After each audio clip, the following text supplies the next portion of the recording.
Hi there, welcome to another exciting episode of Personality Profile. I am MFA Akosia Adeti, and for this particular personality, I am particularly excited to sit with him. Why? Because just in September, some months ago, he won that critical and crucial by-election for the Akosia constituency.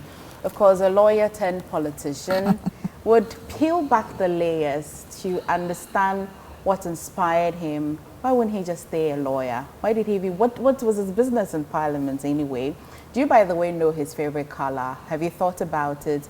Is he enjoying politics so far, or is it an entirely different game at all? Of course. Well, you're welcome to the show. I'm excited. Take a seat. We'll get to know him very well and probably his plans for the Akosia constituency. Stay with me. Welcome back to the show. Thank you for staying. Honorable, how have you been? Well, by His grace, you're good. You're doing well. Okay. I mean, the first time we heard the name Benard Bediako, we're just wondering. It will be when you were in court, of course, for that particular seat. And then the next time when we heard the name Benard Bediako Beidu, of course, he was going for that seat. And so congratulations that you won that seat. But it's been, say, September's ended, October's ended, we're in November, nearly Christmas. How's it been for you so far? Well, it's been good. We knew what we actually opted for, and we have it. It's such a great honor done me by the people of Akosia constituency to represent them in Parliament. And so I'm still in the honeymoon. You understand it? So it's been good. Just challenging because the expectations are quite high. That we elected to do it. So we are managing. It's been good so far. Sometimes when you engage politicians and you ask them, did you think you would win? Some of them are very honest. They say, you know what, I just gave it a try. I didn't think I'll win. But for you, this particular by-election, did you think? Yes, if you go into your archives, I was interviewed by Multimedia. I'm not too sure whether it was Adom or JoyNews. Even on the day of elections, I met with them when I was going around. I told them I would win the elections. But the margin was what I was looking at. Because, you see, when you enter the fray of politics, you're expected to learn. And these days, election is not just, I don't believe in those prophecies. I mean, I do believe in God so much, but this kind of election prophecies is not part of me. I believe election is small science. And so when you get into it, you have to look at the factors that can make you or unmake you. By a few days to the elections, I had resolved that I was the winner of the elections, but it was just about the margin. Because prior the campaign season, because of what we suffered, first and foremost, we went for primaries. And so they didn't, the MPP didn't. And so we were lagging behind in terms of time. They had started their campaign whilst we were doing our internal stuff. So when we were through with that, 2 days after this national tragedy happened, you can't go out there to campaign. So it stalled campaign activities as well. So we had to wait whilst they were out there. And so it was all about them. So people thought that, it was a foregone conclusion for them. But it was an opportunity for us to also sit and watch, follow their strategy, what they are putting out there, so that when we are out, we will know how to counter some of this. And lo and behold, we got that. It was very, very useful for us. So when we're out there, we knew where to touch, where not to touch. Right. We knew their strengths and their weaknesses and all that. So it helped. And the whole place turned upside down when we're out there. But it's interesting because you're a lawyer, or you've always been a politician. Well, I don't know your definition for who a politician, but you see, the fact of the matter is that this party, NDC and PP, if you are not in for, both constitutions have similar provisions. You should be a member for a while. So anybody that tells you that he wasn't before, it's not possible. Of course not, yeah. It's not possible because the constitutions of both parties, it's so clear that you need to be a member for a number of years. But you see, your level of activeness is what perhaps you are talking about. Maybe you were the quiet type behind the scenes, but a member, or you were out there. That I'm not too sure which of them you're referring to. Some people are members of a political party, but not necessarily politicians, right? They just register to be members. That's true. So, okay, so this is it. In 2009, in fact, when I was at the University of Ghana in 2004-05, I was a member of TEAM, but I was the quiet type.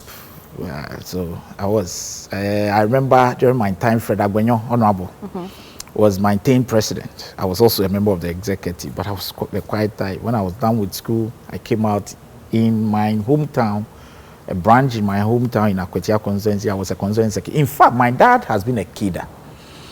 So, and he's been an elder of the party, former executive and all that. So his teacher. So most of us, almost all of us, I mean, growing up were NDC kind of, but depends on what the year and what you are doing, and depending on who we are. My elder brother is a pastor now, I mean, with the SDA. So he would not want to, but if he is to vote, he may choose wherever. So that is what, but when we got into this whole thing, I was a branch secretary in 2009, a branch.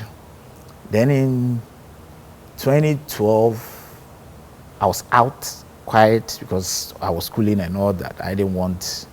Then in 2016, 2020, I was also a branch chairman. Okay. Still at the local level. Then between 2020 and 2024, I came to the constituency as a constituency secretary. Okay. So prior to the 2024 elections, I was the constituency secretary. As usual, I was still quiet. I wasn't that kind of person who was out there often until that thing, whatever happened, and we had to go to court. And so as a member, I've always been a member. Okay. But my level of activism differ. I mean, now we can actually even put some flesh to it, right? So that's not like somebody just came from nowhere and they wanted to contest that seat. But you say that you're from Akwetia. Were you born there? Yes. You're born there? Yes. Born buttered bread over there? Yes. Not Akwetia town, but the constituency. My town is Achim Takrasi. Okay. That's where my mom is. She's even a queen mother there. Yes. So, and my dad is also from Kusi, which both towns are all in the constituency. So I'm from there, I must say. My grandmom is also from Wenchi.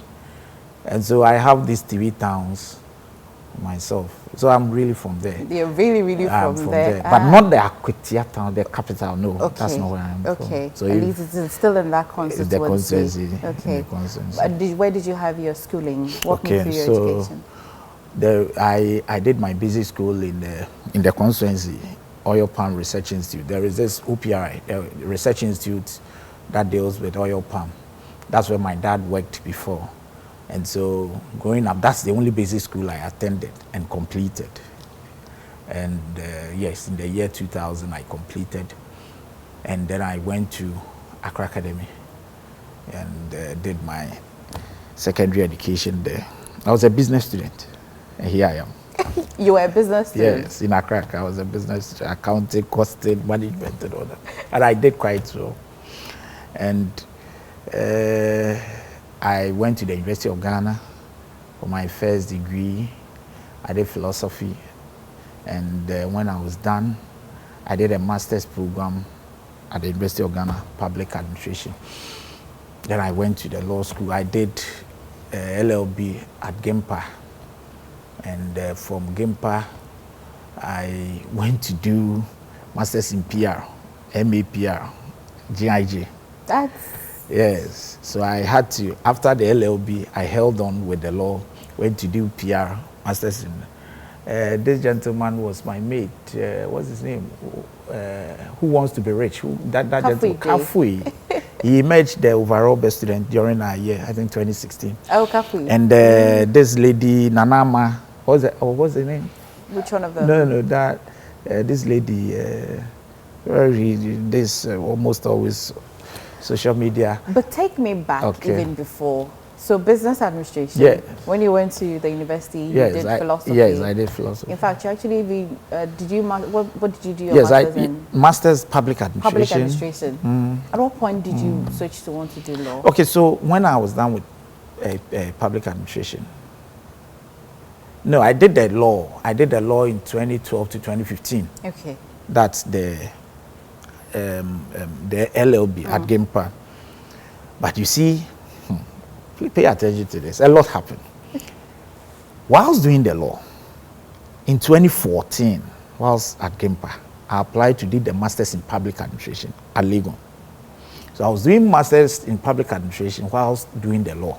That's tough. Yes, it was. So I completed the LLB in 2015, and I had started the public admin, Masters in Public Admin in 2014, 2 years to 2016.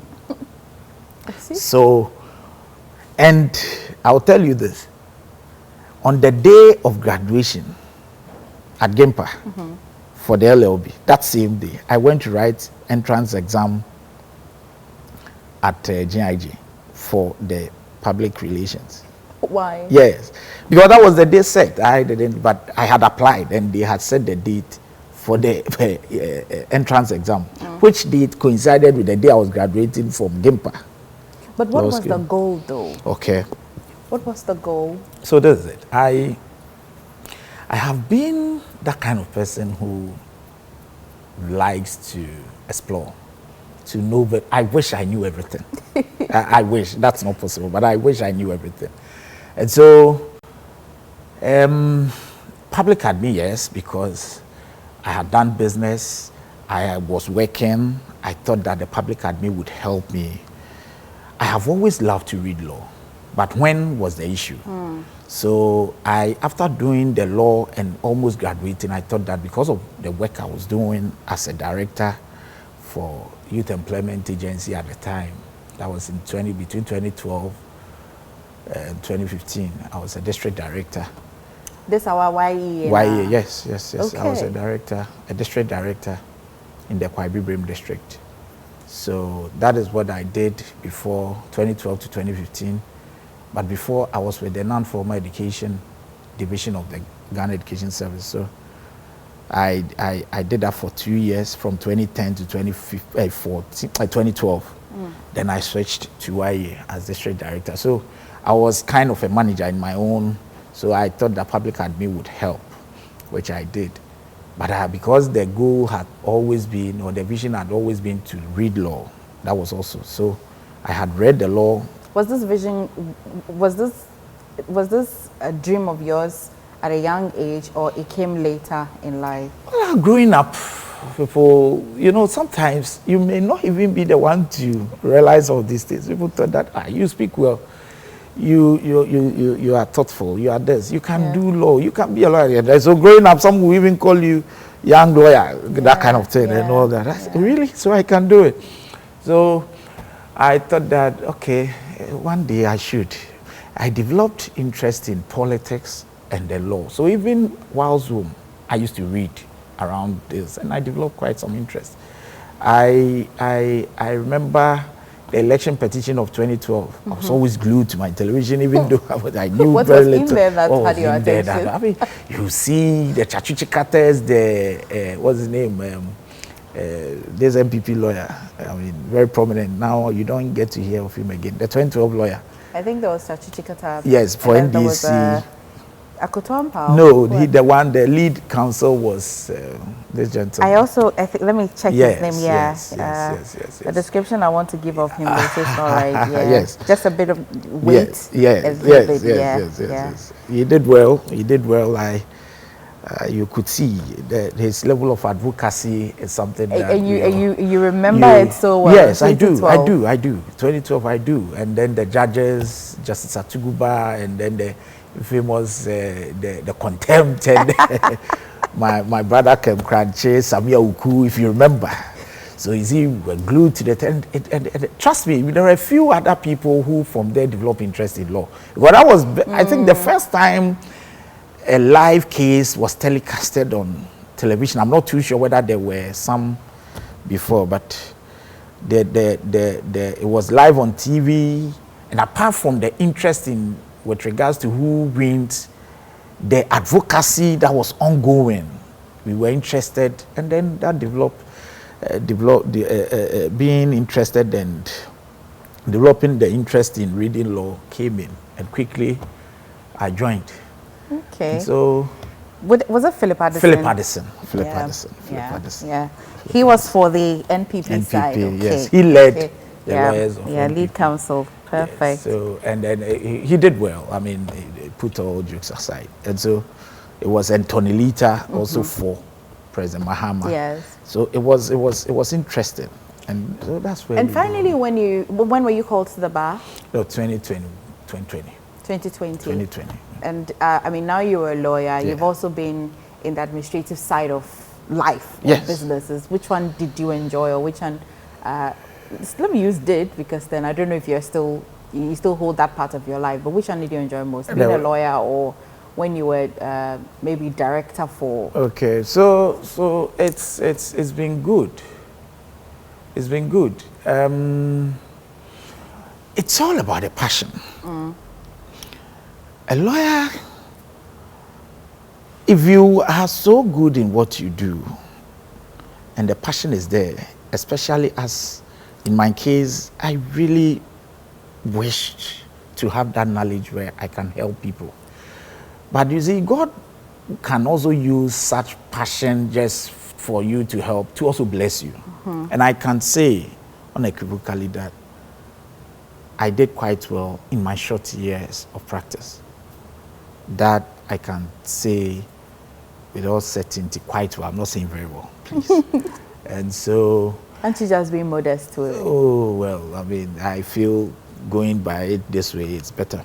I did quite well. You see, there are lawyers who tell you that there is this thing we keep saying. There are some cases you may call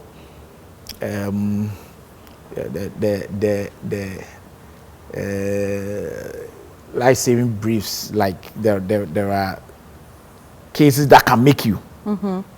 Did you have one of those? Yes, I happen to have a few of them, and because if you happen to come across such briefs, this is what can make you. And you don't. It is not an expectation. You see, so I've had calls where people have said sometimes to my face and elsewhere that we knew Benard. Short years of practice, he's been able to come this far. So it means law practice is good. So I would also like to read law. But what's your opinion? Is it the number of years? No. It's just by grace. It's just like what you do. Everything. I mean, it's just by grace. Because even lawyers, there are lawyers who drive in taxis. There are lawyers who take Uber to court far more years ahead of me.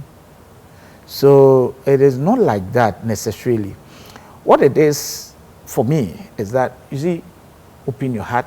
Okay, if I tell you my story in terms of pride, I'm not too sure whether it's meant for the cameras, but you see, I just came across these cases where somebody had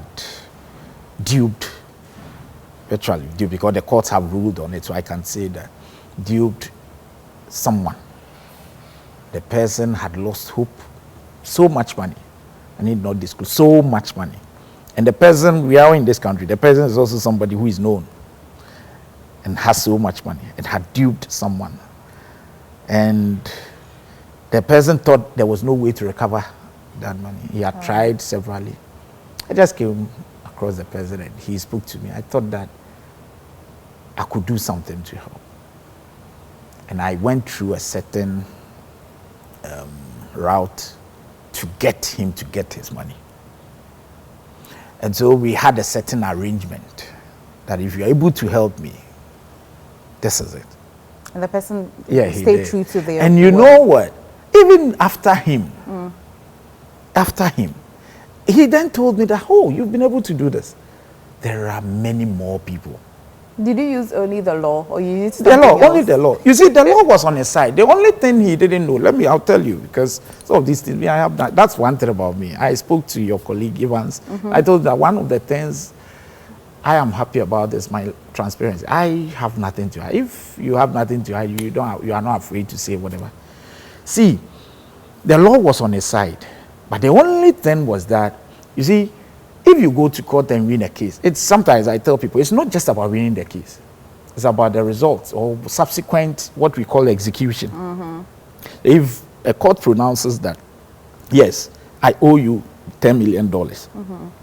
Yes, that's all the court will do. That's the ruling or the decision of the court. We all go our homes.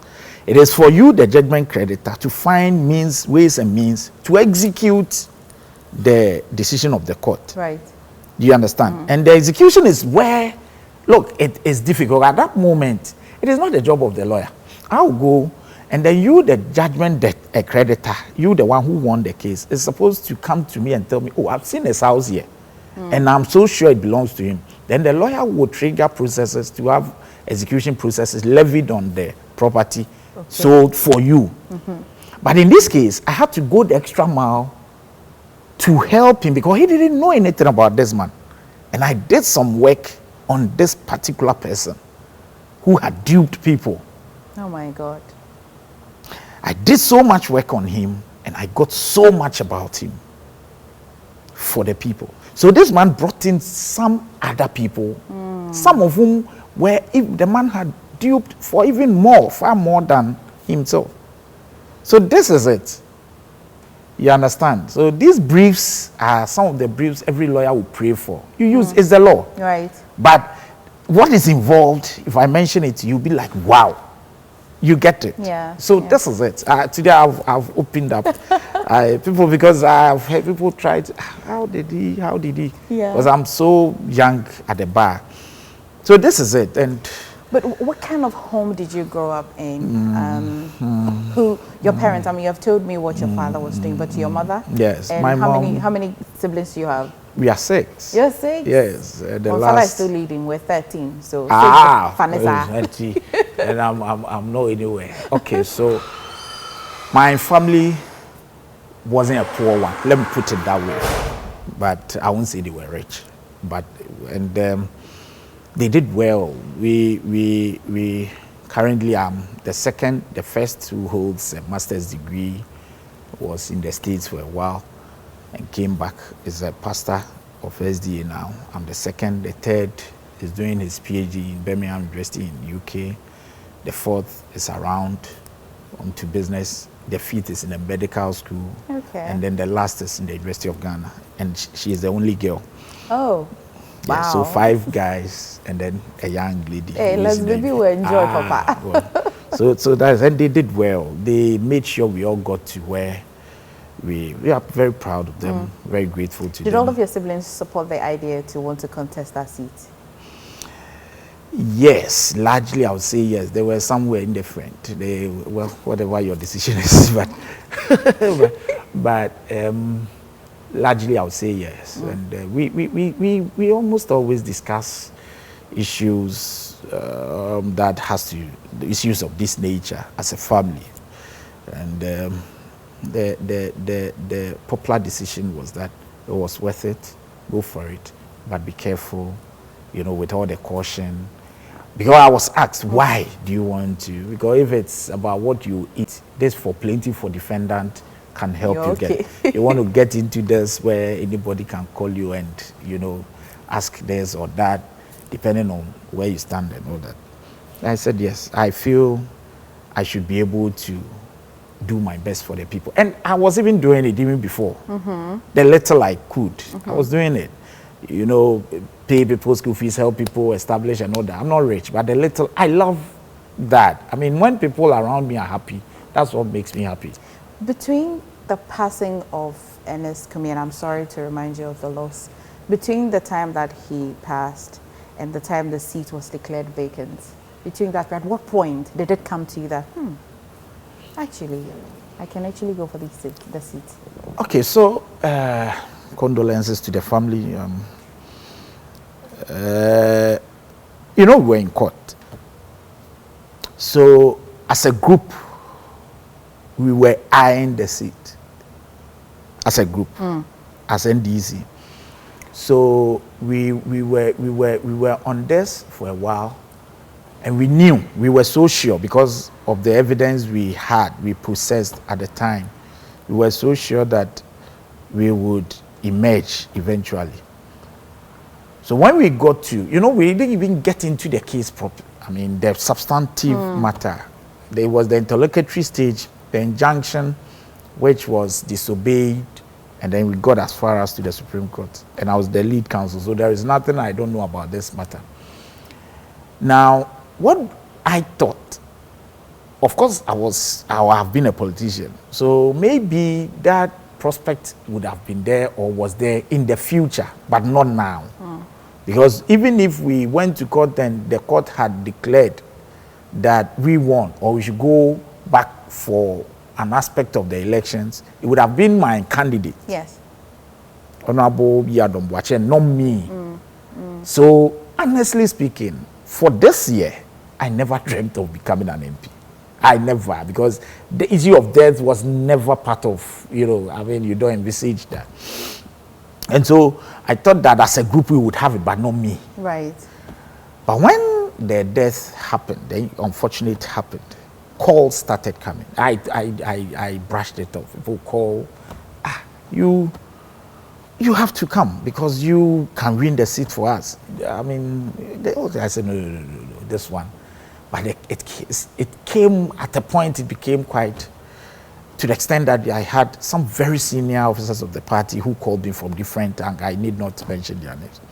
Who called me and said, no, Ben, you can win the seat because we need to win the seat. So there was a meeting I was invited to, a very high powerful meeting. And some analysis were done in my presence that suggested that I can win the seat for them. So I was told, it's not that we are giving you an option. You have elected to serve. Go. I said, what happens to you? I said, no, we know what we're doing. We need to win the seat. This is politics. So I went back, and it wasn't as though anybody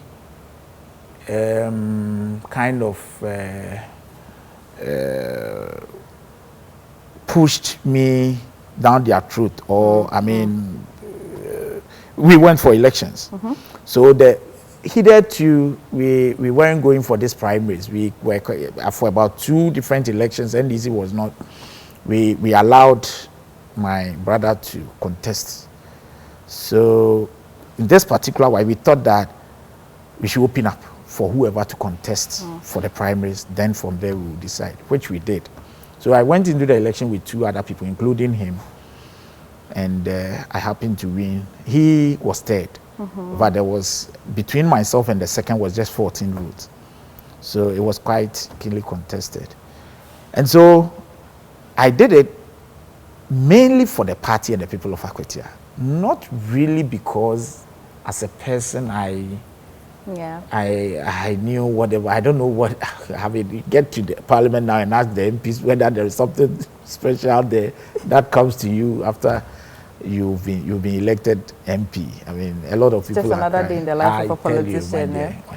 But did it cause any form of, maybe I should use the word political tension between your brother, client, fellow NDC member? Did it cause any? No, it didn't at all, because you see, I have been with him for a while now. I remember he contested the elections as chairman against the current chairman, and I was his campaign coordinator. 2 times he was selected, I'll put it that way, to represent us in the elections. I've been very close to him. In fact, in 2024, I was, by virtue of my position as constituent secretary, I was a campaign coordinator. So I did it for him. We went to court, it was for him. Yeah. Even though it was the party's decision, but of course he went for the, if we had succeeded, it would have been to his favor. So I've done all that for him. Yeah. So he knows what I've done for him. I'm sure he's come to terms with the fact that it was all in the interest of the party. Of course, at the time he was also selected, somebody may be, wailing that why he. Okay. So there is always the unhappy, let me put it that way, unhappy party or side who may think that, why him, why not me? So it's not different. Tomorrow, I'm sure it would. But today, what's the relationship? No, we are very cool. We are very cool. In fact, I joined the campaign, we were through, and we talk. We talk. We are very cool. We've known ourselves for a while. We are very cool. I do not see any problems at all between myself. Now you're in Parliament. I mean, I was asking earlier how it feels. It's still quite new and all, but for a lawyer, I'm sure that you've already all read all the standing orders. You're familiar with the rules in Parliament and all of that. But beyond it, is it what you envisage? Okay, so out there you may have your expectations, and it's allowed. It's natural. And when you come in, and we've been told, in fact, on the swearing day, Speaker told us, I also had the opportunity of meeting my majority leadership. And they told me that you are here now. Back there, you had your own expectations, manage your expectations, know the reality in here, and then learn. Right. But that's what I picked from that I should learn. Do you think the people you represent understand that there is a real reality when you're representing them in Parliament? Do they understand the role of a member of Parliament, or it is just another savior who has showed up and then we must lay all of our burdens before the cross of the savior? Well, you see, they may not. Some also do, but it also depends on what was said out there. Of course, as politicians, you are out there, you make promises. Have you made any promise you're I did, but I managed my promises. But I did. I must concede that I did. One of them. But you can't go into such elections and not promise. But do you have one that still scares you when you are in bed? Say, hey, did I really say this? Do you have one of that? You see, well, I knew I said it, but I'm still wondering the implementation of that, because that does not operate for my domain. I'm still lobbying, and the powers that be are bringing up a few things that makes me, hey, okay, so maybe I shouldn't have said it that way. You understand? Because you see, when you are out there, you make the promises that we would try and do this, we'll do that, we'll do that. But you see, when you come, the implementation, of course, if it's no money that is being done from your own pocket, if you have it, and give out without whatever, and you have to go to someone, the powers that be, to lobby for it for yourself or for the people. When you go there, they may also open up a few things to you. That's the reality. And you'll be like, wow. You understand? Yes. That's the reality. And, you know, it happens to us. What has shocked you so far most? In fact, some of the requests and some of the demands from constituents, which would have shocked you most? Well, you know, I road network, the employment. You see, we made a certain promise to the people that we would help them gain employment. We will help them get something doing, or whatever they are doing, we will help them. But you see, there's a challenge, and that let me tell you in reality. Akwatia is noted for mining. That's what we do, primarily. A number of them mine, but a number of them do so without license. But that's what they do. I have said that we can't stop mining. Let's be fair. It is not possible. You see, it's the lack of reality that we refuse to face. That is, you see, you may say all the things on radio or television, but when you get there and you realize people are saying that alternative life, the person goes out there and makes millions within few days. Yes. What work can you give him or her? Which alternative livelihood that will fetch him or her that much? They would leave it and go back. I am saying this, that look, it is not so bad to mine, but the responsible mining or the legality aspect of it. Why is it difficult to engage the people? We would want you to mine, but you can't do it this way or that way. Let the officers of Minerals Commission, apart from those enforcing the law, which we would always, as a lawyer, I will be the last to say we should enforce the law on illegal mining. But how many of them, of such officers, EPA, minerals, are also going down to engage the people that we want you to do it? But you can't do it this way, please. This thing you've put here, lift it. Come and place it here. You don't think they know already? They know. No, some of them don't. Genuine. I am telling you. Look, have you been there to know the people? I'm a lawyer. Am I mining? So ask yourself, who are those mining? And you'll be amazed. Even though these are the people who make millions, but some of them don't, some, and I'll stress, some of them don't even have formal education. So you talk about the licensing regime. Have you educated them? Does he even know where Minerals Commission offices?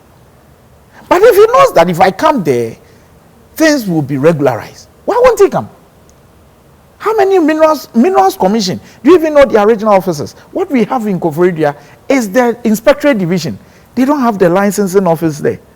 So everybody should come to Accra. Those in VDM should come. You see, we are not being real. And this is the red. I'm coming from a mining area. Look, all the things we are doing, you see the problem now. People think that, look, this is my livelihood. I would face you, kill me. I don't care. And if you think that the solution is arresting people, you eventually have all your citizens in prison one day. Which means that people are quite bold. You've seen it. I'm not the one saying it. Yeah, and even if this whole call for a state of emergency, even if it's done, people will still face it. My dear, in Boku and other places, state of emergency, has it resolved the problem?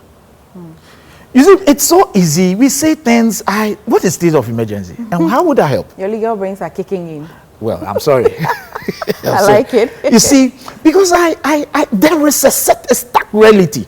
Look at the people who go there. Let me tell you something. There is whatever under President Akufo-Addo was what Galam Stop, what all the names. Why didn't they succeed? A military officer, how much is his salary?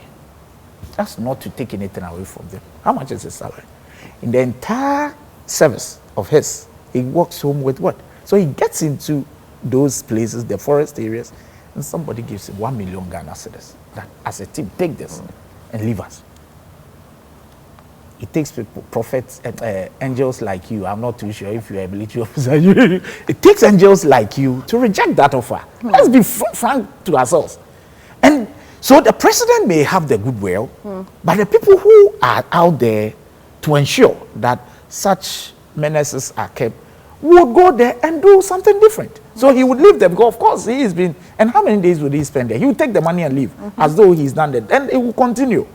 So but these are people who are sophisticated. They have money. They have cash. They have gold. They have the influence. Because some even, you have said, I've heard elsewhere, some even sponsor politicians. Some are even politicians themselves. But you don't know them, the government. Do you not know the people who, beyond those who are not very educated, who are not polished, they are the kingpins that we have used the word to describe them. You have just been making a case, let's educate them and all of them. You're not sure that there are people who are really educated. They know the processes, they know the rules, they just disrespect the process. That's also there. Okay. So you see, if you give the people that opportunity, I am even able to bring satellite officers of Minerals Commission down to your doorstep. If you want to mine, go to them. They are just here. If they come and they see all is well, they'll grant you access and mine. If you give them all these opportunities, and some are still recalcitrant, people understand you when you move out there.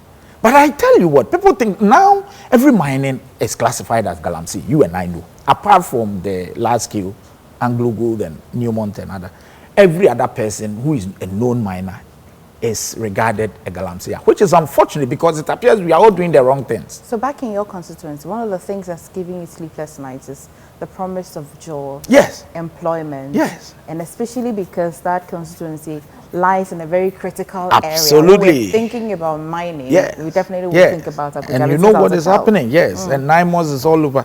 And we need to give them jobs, but 9 months. So now the mining is a bit, on the low. But you see, I have said elsewhere that, how long is this really sustainable?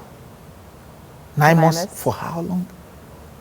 I'm happy that the president has led the charge. He's giving them all the authority they need. But how long is this going to take?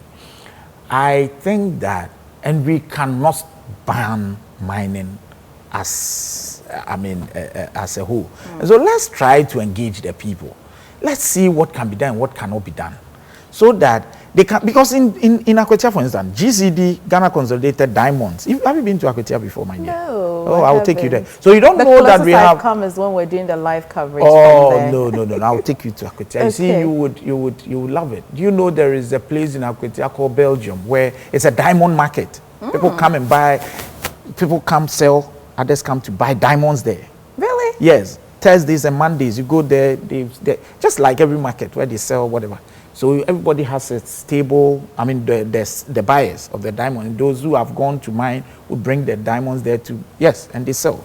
I don't know the last time you saw diamonds physically. Yes, so I'll take you there. See, so this is it. They do this. This is what we do. The people are into mining. GCD was or has been the company that had almost all the concessions there. Okay. Since 1926, it operated under the name Cast then. It is still there. They still have concessions. When did Galamsey start? When did the Brim River get so polluted? So what was GCD at the time? They were mining, but we didn't have this level of whatever. So what were they doing right that we are doing wrong now? It's because GCD had a certain policy called this, what do you call it? They call it tributor system. Every concession you would mine would come from them because they own the bigger, so it's kind of sublease. So they give it to you under their guidance with their security. We don't need military people. How well do military people know mining in our areas? Is it because they are holding guns? People who have been trained and they understand. If you are doing it this way, they understand what you are trying to do. So GCD, they have such security and they would follow you because they are giving you the concession. So you won't do things you are not supposed to do. So this is what used to happen. And we did mining. So it wasn't just GCD. Are they still the largest mining concession holders? Yes, in the area, yes. In the area. Both gold and diamond in the area. So I have said elsewhere, and we want to, it's gone quite down. GCD is a bit down now, but we pray that we are able to lift it to the what it do in glory days, those days, to be able to take up the responsibility of regulating the miners in the area. Because most of the mines in Akwetia currently are still GCD lands. You understand? Yeah. So GCD gives out the concession, but they do not have enough personnel now, which we've started. We spoke to SIGA, and SIGA has been able to, because GCD is now under SIGA, the state agencies which are under SIGA. GCD is one of them. And so Professor White, he is the one in charge. So we spoke to him. He's been able to provide some men for them, and the men are out there ensuring that those who are mining on the concessions of GCD are doing it responsibly. Right. That is key. Where do you spend most of your time, Accra or Akwetia, mostly? Okay, so I was practicing in Koforidua before I was elected. So I have my place in Koforidua too, and I come to Accra and when because my mom lives around it. How old is your mom now? Oh, my mom is, 3 days ago, he was, I think 64, 65. Does she understand the role you're playing now? Yes, she does. She understands it? She understands.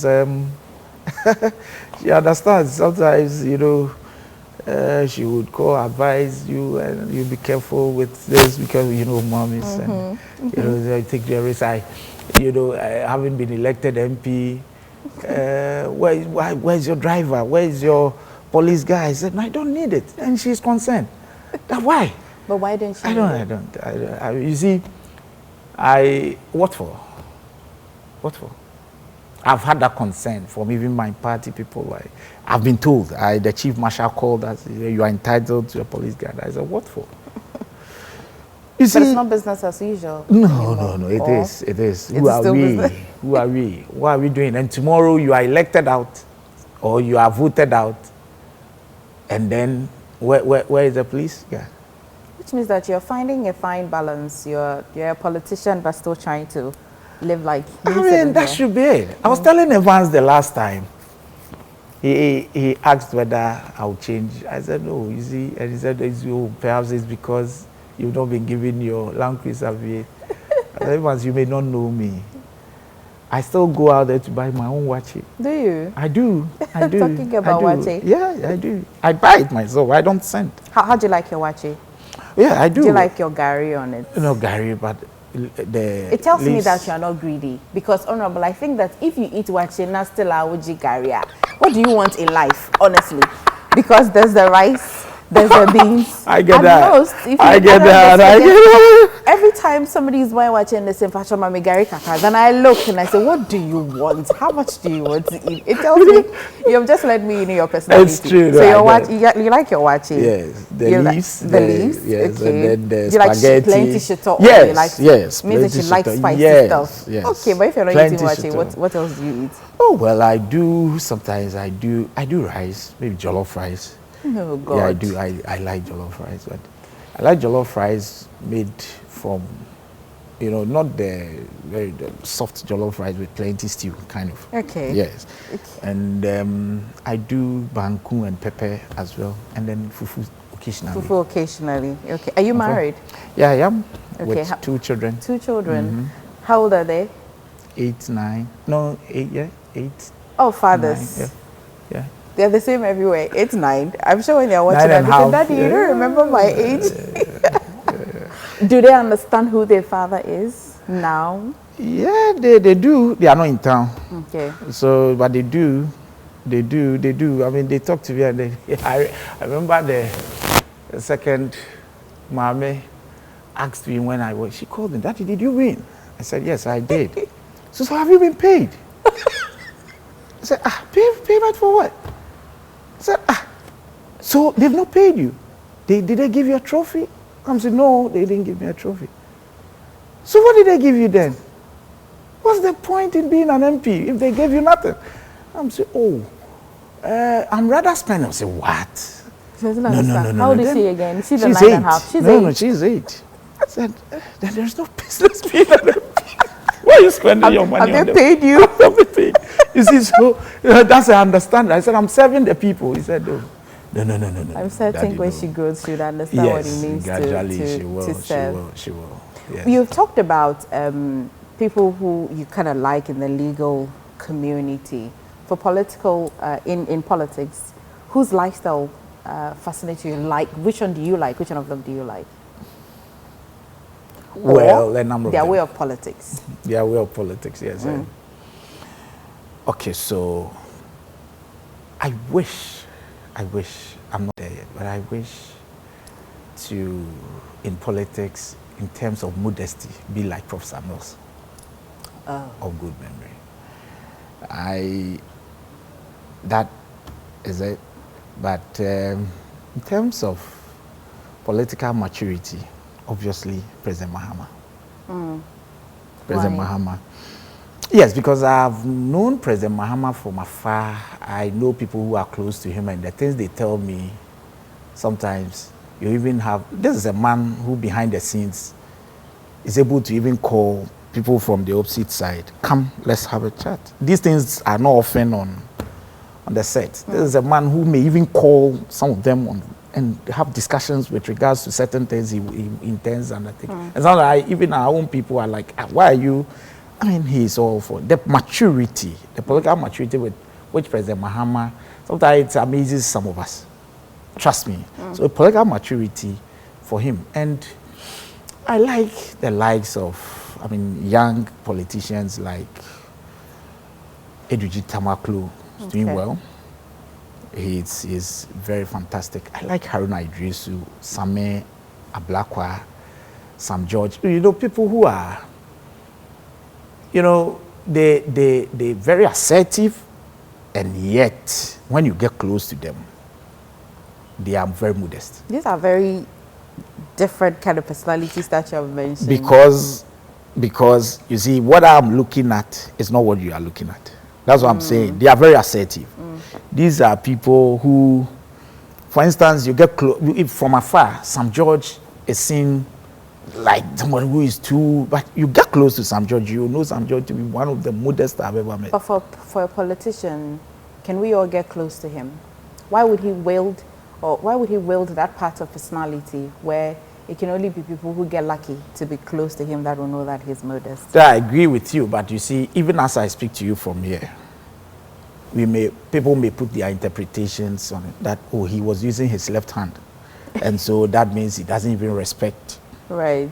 But I have been that left-handed all this while. Actually didn't notice. You didn't. You write? But somebody, yeah, I do. With okay. both. I can write with the left very well. Okay. So you see, people who may be watching may think that, oh, he doesn't. So sometimes from afar, that's why I said from afar, one may think that, oh, this person is like this. And the way I'm even speaking, somebody, perhaps because I've been a practitioner at the courts, I speak with certain, you know, confidence, and in our setting, when you speak with that, you are seen as arrogant and then all that. That's what I'm saying, that it depends on. There are people who speak slowly but are very arrogant when you get close. You see, so it depends on where you are coming from. Haruna Idrisu, his model, I've been to his office. Haruna, get to his office. I don't even think people who have to book to be in his office. He would make sure he meets all of you. Like him for that. Same Okujetu has been so good, you know where he's been from. If Same was ever corrupt, you know what MPP would do to him? Because of his exposés and all this he did. And so I've known him, I know his wife to Noella. We are all lawyers. And so Same is one close. Eduji, fantastic guy. He's held the fort. He's assisting the grassroots so much. I like him. What's your political goal? When all is said and done, where are you headed? Well, I let nature decide. Politics, I'm not that kind of person. Like I'm here now. If I had said, if you had interviewed me when we're going to court and asked what's the goal, I would have said something. Look at where I am now. You will never know. Just do what is right. Leave the rest to nature and God. He knows best. What's that one thing somebody will hear about you that will shock them? That I was a very good footballer. Really? Yes. Very good footballer. Okay. You know, Coach J.E. Sapon was at my vetting, my swearing in. Okay. In Accra Academy, you won't believe it. That I was a winger, number 11, and Asamoah was number 9. Hey. Yes, you can call her somewhere and find out. So why did you in not the school pursue team? Yes, and my mom, I'm sure he is lurking around. My mom never liked me to play football. And so I was a very good footballer. Okay. Coach Sapo will tell you I was a very good. Do you still play sometimes? Yeah, I do sometimes. At the time, I don't really have time. But if I am to step on the pitch now, you would see that I have ever played well before. Because my father loved football. You've assessed something. Yeah, You've assessed it. I've seen you assess, and you are. Yes, so that people do not know. I've been a very good footballer. Do you miss it? What about your life? I do. So when I watch the game now, even the Premier League, La Liga, whatever, when I watch, sometimes, I remember I was watching last week with my dad. And I thought he too played very well before. And I thought, Dad, and these are the people who are, I mean, how can you miss this opportunity if it were our days? You know that thing. Okay. You know, so and I used to, back in Accra, you know, Coach J.E. Sapon was our PE master. Okay. Anyone would tell you. And he was also the coach for most of the Premier League. He coached Olympics, Hearts, Kotoko, he's coached everything. So those days when we were to train, he would, because he was coaching those teams, we would do it together. And you can imagine training with a Premier League team. So Accra was very good. I don't know for now, but we were doing so well. We go for Valco, Milo, and we win. Okay. Sometimes with Okes. Okes was the only school that was, but we would beat them. We were doing quite well. So basically, you are a footballer businessman too, because of course. I'm a business. I do other things beyond everything. Let's play a little game. You're all so busy sometimes. Okay, let's do the guilty or not guilty. So I'll just read you a question, and if you're guilty, you'll just show it. And if you're not guilty, you will not show it. Don't worry, there's no gun to your head. You're a lawyer. You can support. You can defend yourself in court. So here you go. This is yours. Okay. So this is the part you know that your member of parliament is only just another human being. So sometimes missing the peace and anonymity you had before politics, do you miss it? I kind of predicted that. Okay, Still calling your mom or dad after a big political win or bad day. Oh, yeah. You're not guilty. No. You're not guilty. Not. But it was just right now you were telling me that your mom... Anyways, I knew you were supposed to be, so I'm guilty. Okay, he is guilty. Well, getting nervous before every media interview, even though you act calm. No. You're not guilty. Because of the work, so much work you have done in court and all of that. That's nice. That's true. Still feeling a little emotional when you drive through Akwatia and see the posters from the campaign? Oh, no, I'm not guilty. You need to say you are very confident that I'm not guilty. after the science and the data, you just knew you would win. But at least, you know, it's like emotional kakra. No, you see, it's not part of me, honestly. What would have happened? If you lose election, what would have happened? I mean, you go your way. I mean, it's not the worst. Okay, staying up late, scrolling through social media comments to see what people say about you. About me? Yeah. Especially during the, let me put in a better context, during the by-election, during the campaign and all of that, you know that the NPP used that tool of, oh, it is his lawyer is contesting him, he can be an honest man and all of that. Did any of these things, did you go through social media? Let me, before I answer, let me say this to that. I think it never came up directly. This issue of, until recently, until a few weeks, I was not on social media, any of the platforms. No, not Facebook. The only thing was WhatsApp. Okay. Nothing. So I wasn't even reading. But they weren't telling you? Somewhere, I'll hear it and my team members, sometimes they will show it to you, they will screenshot and forward it to you, and I laugh. I wasn't there until recently. And I decided to do that now because a lot of people are using my name on social media. They've created several accounts, duping people and all that.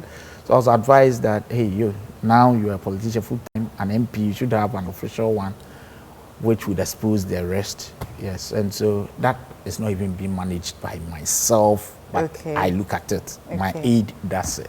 But it's at my instance, so that one is certain.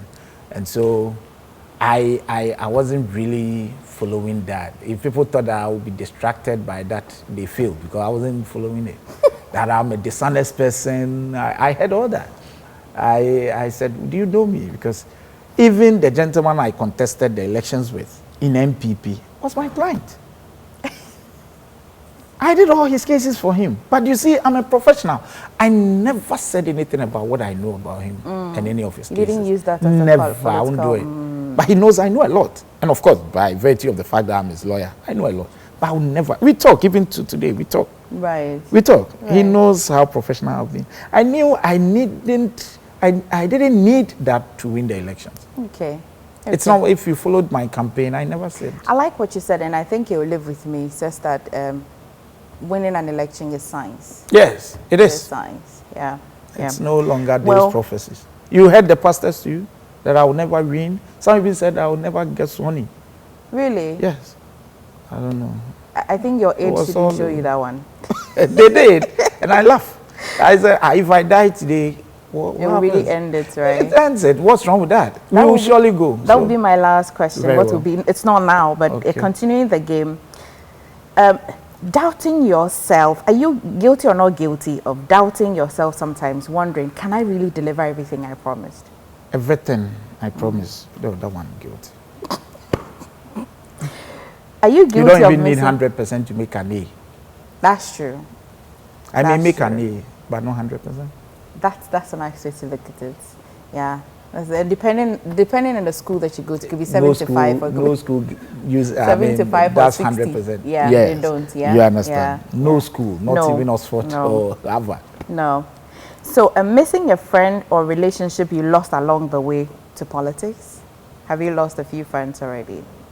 To politics? Yes. I mean, because of politics. Because of politics. Yes. I have. He's guilty. He's so guilty of it. I have.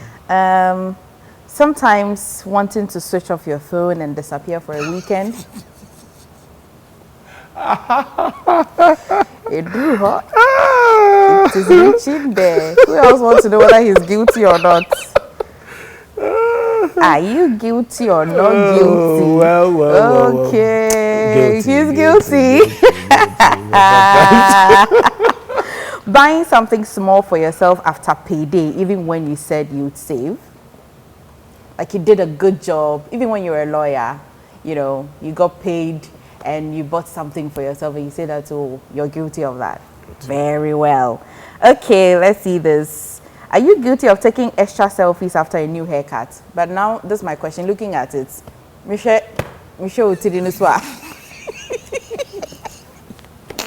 Oh dear. pretending you're busy on the phone to avoid long political arguments in public. I've done it before. Guilty. I've done it. Yes, sending a voice yes. note instead of typing because you were too tired. Guilty. Okay.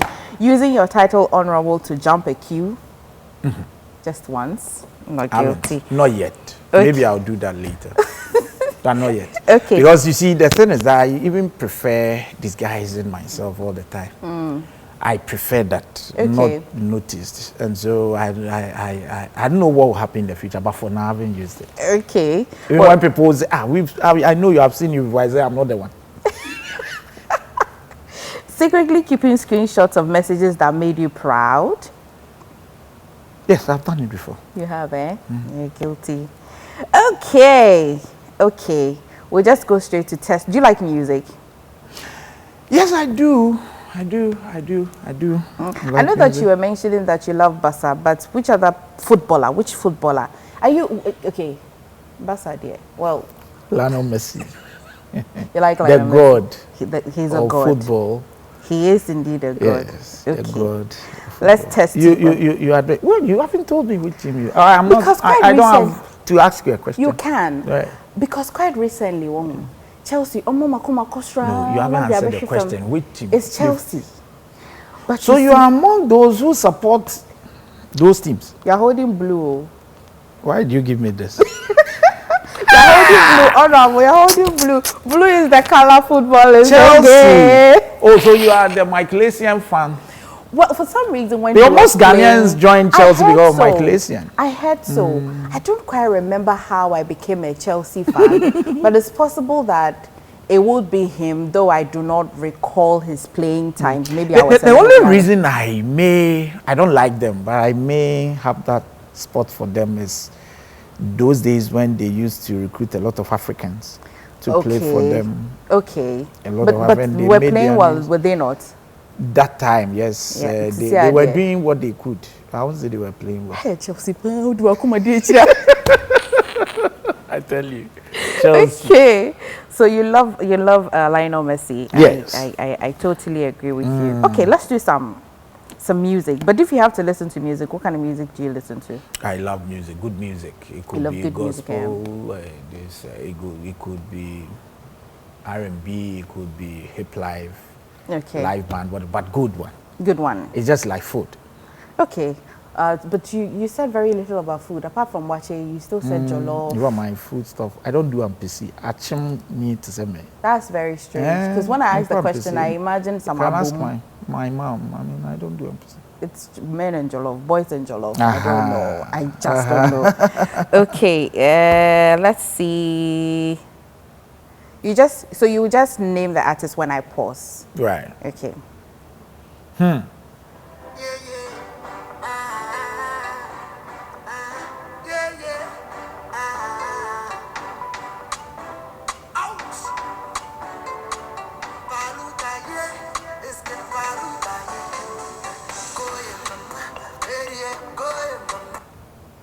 Yes. Yeah, wanna. I know say Kimpaluta. We're a lawyer and pastor. You heard the name. Say what here? Okay, this one. Ah, dear.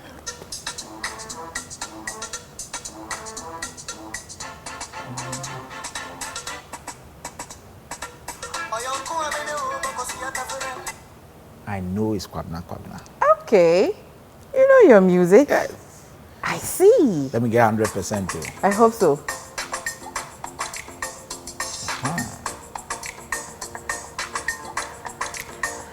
I say more one. I love this guy.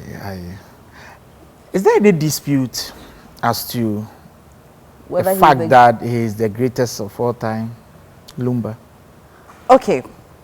Let's see if there's a dispute to this because, oh, I hope I put this person, because there's always been that consensus, or not a consensus, there's that debate that, well, it is you him dispute or, it? let's see. Or who?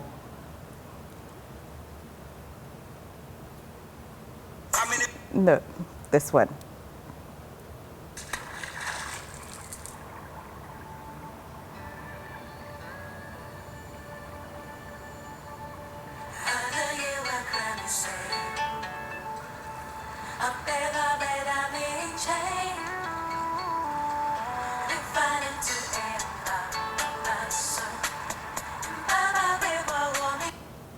Okay, that's Kujentry, right? Yes. Oh, you know your music. Yeah, I do. Let me. Mami mium kakrebi. Hey. I say I am for kakrado. Let's see. You see, African, what do you call it, or Ghanaian examiners. What set a question? My answer me come on. Just because you want me to fail. Na kamiyaka omo conductors and be Ghana have about them. They put a law school those days. Those days. Okay, what about this one? Oh, Sheda. So what do you want so? You don't know this one? I don't. Tell me. You don't? Angelique Kidjo. Oh, how come I didn't know? Maybe you would know. Yeah, maybe. This one.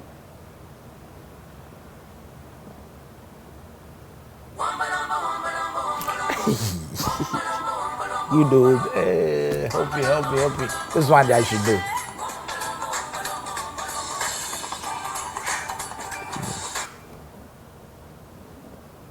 Is it the same Kuju? What say? Is it the same Angel Kuju? What say? Have it. It is Angelique Kidjo. Yes, you got it right. Yes. Then this one.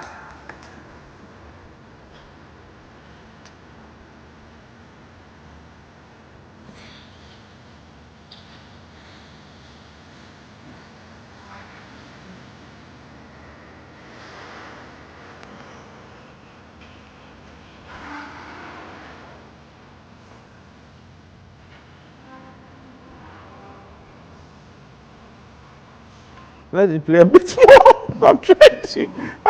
I've heard the track before.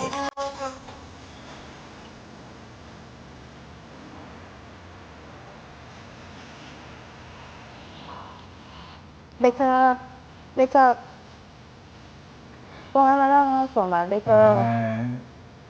When me bought na me rewind na me anu kwa unhu. Or you want But to it's try? not a Ghanaian. O say. Is he a Ghanaian? Is Is he a Ghanaian? I thought it was a Nigerian. Yeah, Simon. That's Kiddy.